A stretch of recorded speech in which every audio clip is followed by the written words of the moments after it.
आम social media जिन जिन भाइयों ने भी मेरी वीडियो लगाई है, जिन्होंने भी, मैं उन सब का धन्यवाद करती हूँ। आज जो कुछ मेरे साथ अगर न्याय होगा तो मीडिया की वजह से होगा। मेरे साथ सब खड़े हैं, सब जो भी खड़े हैं मेरे साथ, जो भी समाज खड़ा है, 36 बिरादरी खड़ी है, सोशल मीडिया खड़ा है, उसके लिए मैं उनकी जिंदगी भर आभारी रहूंगी। उन सब भाइयों का, सब चैनलों का मैं अपने दिल से धन्यवाद करती हूँ। सब बिरादरी का मैं दिल से धन्यवाद करती हूँ। पहले तो मैं अपने सिरसा जिले के या पूरे हरियाणा प्रदेश के जो सरपंच भाई हैं उनसे क्षमा चाहती हूँ कि मैं उनसे अलग होके मैंने सीएम साहब का प्रोग्राम करवाया। सारी जगह सीएम साहब को सब सरपंच इकट्ठा होके, सब ग्रामवासी इकट्ठा होके काले झंडे दिखा रहे थे, मुर्दाबाद के नारे लगवा रहे थे। फिर भी इन सब से ऊपर उठ के, सब से ऊपर उठ के मैंने उनका प्रोग्राम करवाया। हमारा गांव बहुत बड़ा है तो समस्याएं भी ज्यादा होंगी, नहीं होंगी ना।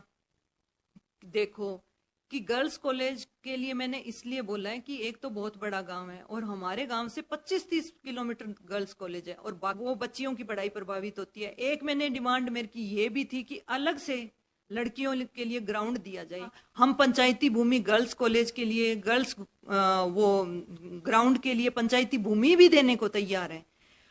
एक हमारे सब यार्ड चाहिए, जो अनाज मंडी है वही 10-12 गांव है जो अपना अनाज बेचने के लिए हमारे गांव में आते हैं। तो वो 10-12 गांव को लोगों को दिक्कत होती है जी। तो हमें बड़ी अनाज मंडी मांगनी थी और हमें बस स्टैंड भी चाहिए जी। हमें हमारे बस से संगरिया, हनुमानगढ़, सिरसा, रानिया, जयपुर तक की बसें चलती है। तो लोगों को बैठने के लिए सहूलियत चाहिए, वहां बस स्टैंड नया बनवाया जाए। तो न्याय मांग रही थी एक बेटी आपसे, आपके खिलाफ नहीं बोल रही थी मैं। आप एक सरपंच जो गांव की मुख्य होती है उसको ही न्याय नहीं दे सकते तो फिर आम गरीब तबका या आम महिला के लिए न्याय? फिर आपने ये 50% आरक्षण का ढोंग क्यों रखा? फिर आपने ये पढ़ी लिखी पंचायत क्यों चुनी? अब भाई जो पढ़ा लिखा होगा वो तो हक के लिए आवाज उठाएगा। आप स्कूल कॉलेज बंद करवा दो, इंडिया को अनपढ़ रखो, ना पढ़ेगा इंडिया, ना बढ़ेगा इंडिया और ना ही आवाज उठाएगा इंडिया। ना चाहती हूं, मैं देश की बेटी हूं। मैं आपकी ही सरकार का नारा है बेटी बचाओ बेटी पढ़ाओ। मोदी जी, मैं इस देश की बेटी हूं। कट्टर जी, मैं आपकी बेटी हूं। आप मुझको सह सम्मान दुपट्टा पहनाते, वहां कलेक्टर भी थे, एसपी भी थे, डीएसपी भी थे। आप इतना ही आश्वासन दे के जाते उनको कि इस बेटी की मांग पे कार्रवाई होना चाहिए। मैं आपसे आपकी राज नहीं मांग रही थी, न्याय मांग रही थी। मैं सबसे पहले तो ये कहना चाहूंगी कि कोई प्री प्लान नहीं था। एक किसान आत्महत्या करता है, वो क्या टिकट के लिए करता है? क्या वो प्री प्लानिंग के तहत करता है? मरने का दिल किसका करता है? अपने छोटे छोटे बच्चों को अनाथ करने का दिल किसका करता है? एक बहन का भाई जाता है, एक माँ का बेटा जाता है, क्या वो प्लानिंग होती है? क्या वो फांसी लेता है? वो टिकट के लिए लेता है? मैं ये कह रही हूं, मेरा ये दुपट्टा मेरे समाज के और मेरे मायके ससुराल सबकी इज्जत है। ये एक 2.5 मीटर का टुकड़ा नहीं है, एक महिला की इज्जत है।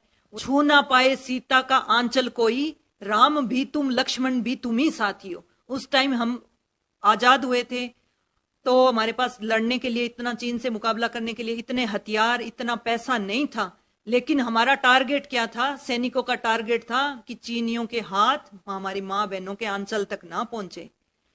तो वो आंचल आज गिरा है तो मजबूरी में गिरा है। आपने मेरे को किस पार्टी के साथ देख लिया, किस पार्टी के पक्ष में मेरा बयान सुन लिया कि है? तो उन्होंने तो सीता माता को भी नहीं बख्शा। मैं तो एक छोटी मोटी चीज हूं। मैं क्या हूं? जब माता सीता जगत जननी थी उसको भी धरती में समाना पड़ा, तो मैं क्या चीज हूं? सीएम साहब जो थे मेरे पिता तुल्य थे और यही मैंने स्टेज पे बोला कि सीएम साहब आप मेरे पिता तुल्य हो और मैं आपको अपनी समस्या कहना चाहती हूँ। आज तक पूरे इंडिया में MP, MLA, CM, cabinet minister, प्रधानमंत्री, किस औरत ने अपना दुपट्टा फेंका है? मैंने फेंका है तो कुछ मजबूरी में फेंका है, ऐसे ही नहीं फेंका।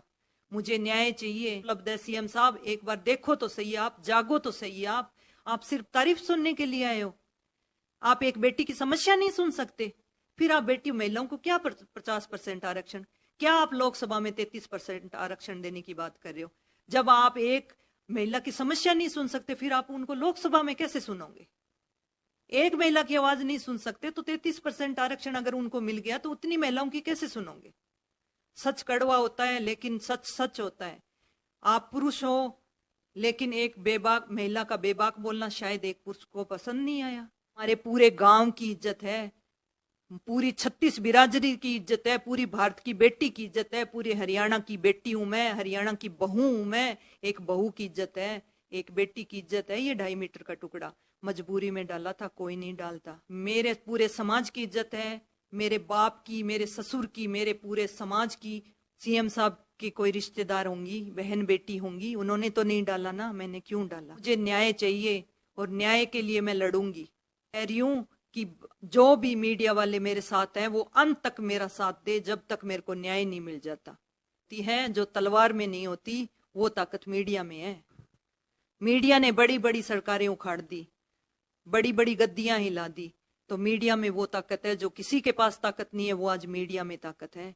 तो सब भाइयों का, बहनों का, मीडिया वालों का फिर मैं आखिर में जाते जाते फिर से धन्यवाद कर रही हूं।